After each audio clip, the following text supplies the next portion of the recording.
Mon premier apprentissage est en lien avec le terrain de proximité effectué au début de la session parce que je tire de cette participation une vision plus concrète de la culture.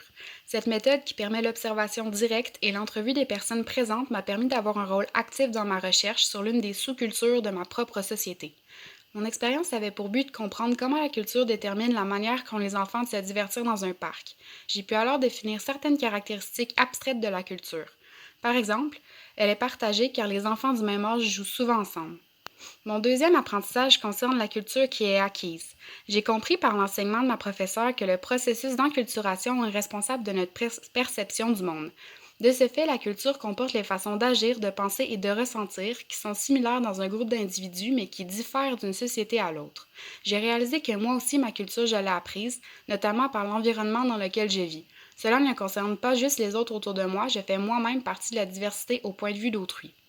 Mon troisième apprentissage concerne les symboles sur lesquels repose la culture. Lors de sa conférence sur la sous-culture du sport, André Tessier abordait différents symboles, dont les rites d'initiation qui permettent la construction de l'esprit d'équipe par l'effet rassembleur provoqué. J'ai pu faire des liens avec ma culture. Le baptême, la graduation, le mariage, la retraite et plusieurs autres sont des rites qui symbolisent différentes étapes dans la vie d'un Québécois et qui sont vécus de façon similaire car leur signification et leur importance sont partagées. Mon quatrième apprentissage est lié au processus migratoire. J'ai senti dans le documentaire Bagage que certains immigrants réagissent mal au changement de culture. Ils doivent notamment s'adapter à une langue inconnue ainsi qu'à des attentes et à des codes de communication différents. Ils sont dépaysés et vivent un choc culturel, mais on peut les aider à s'adapter parce que j'ai appris que la société d'accueil et ses membres ont un rôle à jouer dans leur intégration.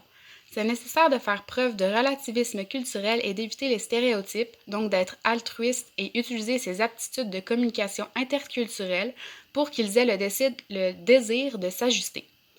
Mon cinquième apprentissage concerne un mécanisme de changement culturel, l'acculturation. L'écoute du documentaire Québécoisie m'a permis de comprendre comment une culture peut se transformer à cause de contacts extérieurs.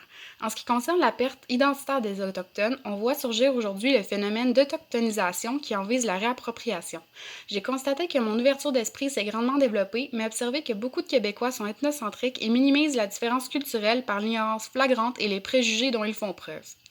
Avec un regard anthropologique plus développé, j'arrive maintenant à comprendre que ma culture n'est pas nécessairement meilleure que les autres. Avec une perception relative de la culture, j'arrive à voir les différences culturelles qui m'entourent et même à m'y adapter de façon naturelle et automatique.